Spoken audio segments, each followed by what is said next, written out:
안녕하세요. 코빗 인사이트의 최윤영입니다. 네, 요새 하락 요인으로 지난번에 말씀드렸던 독일 정부의 비트코인 매도, ETF 자금이 4주째 유출세를 보였다는 소식, 물론 최근에는 유입세로 돌아서긴 했습니다. 이런 소식들이 시장 내 불확실성을 조금 높이고 있는 모습을 보이고 있는데요. 여기에 더해서 마운트 곡스의 상환이 시작됐다는 뉴스가 나왔기 때문에 오늘은 이 뉴스 관련해서 설명을 드리려고 합니다.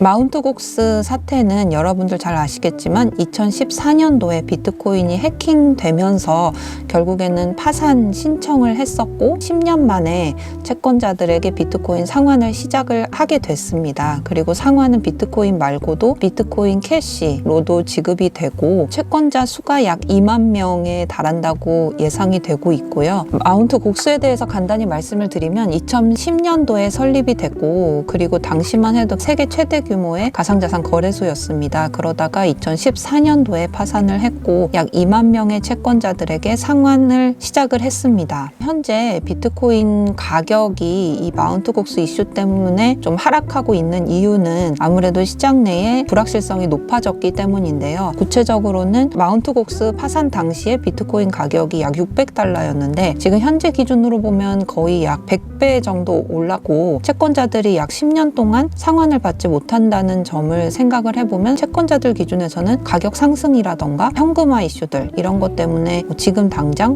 매도가 대량으로 나올 것이다 하는 우려가 시장에 많이 올라와서 불확실성이 많이 높아졌고 그 결과적으로 비트코인 가격도 조정을 받는 모습이 나타나고 있는 것 같습니다.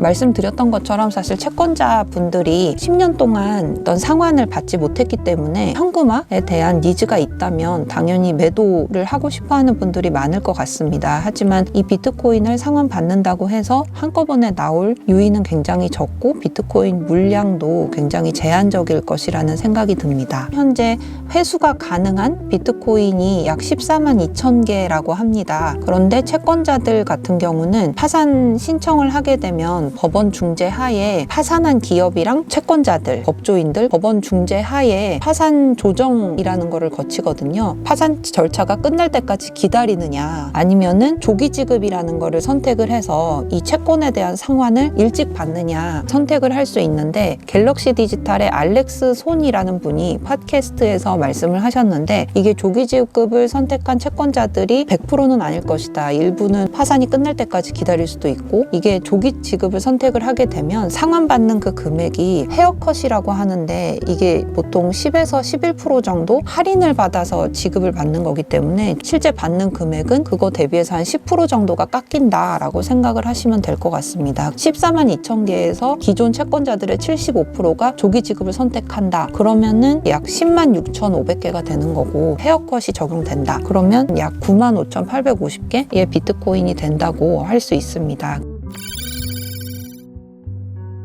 마운트 곡스 파산 절차 중에 일부 펀드들이 이 채권자들에게 파산 청구권을 매입한 게 두 번째 이유입니다. 파산 청구권이라는 거는 파산 절차 중에 채권자들이 가지고 있는 채권을 다른 투자자가 매입을 하는 것을 말합니다. 그런데 펀드들이 매입을 했다고 말씀을 드렸는데 이 펀드들은 채권자들처럼 이걸 빨리 현금화해서 자금을 확보한다는 니즈보다는 조금이라도 할인된 가격에 비트코인을 매입해서 장기 보유하려는 니즈가 훨씬 많은 거거든요. 그렇게 봤을 때는 파산 청구권을 매입한 펀드들이 있다는 부분은 이 펀드들이 받을 실제 비트코인 수량만큼은 적어도 당장 매도 물량으로 나오지 않는다라고 저희가 짐작해 볼 수 있을 것 같습니다. 비트코이니카라는 뉴질랜드 거래소가 있는데 이 거래소도 마운트 곡스의 채권자들 중 하나입니다. 그런데 이 거래소에 상환을 해야 되는 비트코인 양이 약 10,000개 정도가 있다고 하는데 이 10,000개의 비트코인 역시 즉시 매도를 할 수가 없습니다. 왜냐하면 비트코이니카라는 이 거래소도 뉴질랜드에서 파산 신청을 했기 때문에 파산 절차가 완전히 끝나야 그러니까 채권자들한테 얼마만큼의 자금을 우리가 상환을 할 것이고 이런 계획들, 이런 절차가 뉴질랜드 안에 있는 법원의 승인을 받아야지만 비트코이니카라는 거래소가 들고 있는 비트코인을 어떻게 처리할지도 결정이 되는 거거든요. 이 비트코이니카가 자체적으로 파산 절차를 앓고 있다는 점도 이 비트코인이카에 할당되는 10,000개의 비트코인 역시 당장 매도로 나올 유의는 굉장히 적다라고 할 수 있습니다. 그리고 추가적으로 이게 지금 10년간 어떤 파산 신청 절차가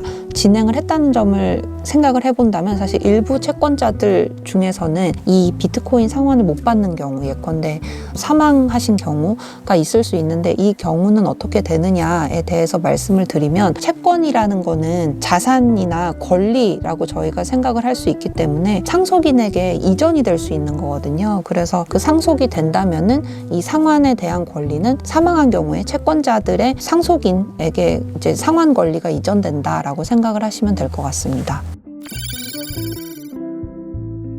지난번에 말씀드렸던 독일 정부 같은 경우도 수천 개의 비트코인을 여러 거래소로 이체했다라는 소식이 가격 조정에 영향을 미친 이유는 얼마든지 매도 물량으로 언제든지 나올 수 있다는 우려가 가격 조정에 영향을 주는 거거든요. 그렇게 생각을 해본다면 마운트 곡스 같은 경우도 실제 대량 투매를 해서 가격이 하락한다기보다는 언제든지 매도가 나올 수 있고 이 매도 물량이 상당하기 때문에 시장에 어떤 영향을 미칠 수 있다, 이러는 불확실성이나 우려 때문에 이제 가격에 어느 정도 영향을 미친다고 생각을 하시면 좋을 것 같습니다.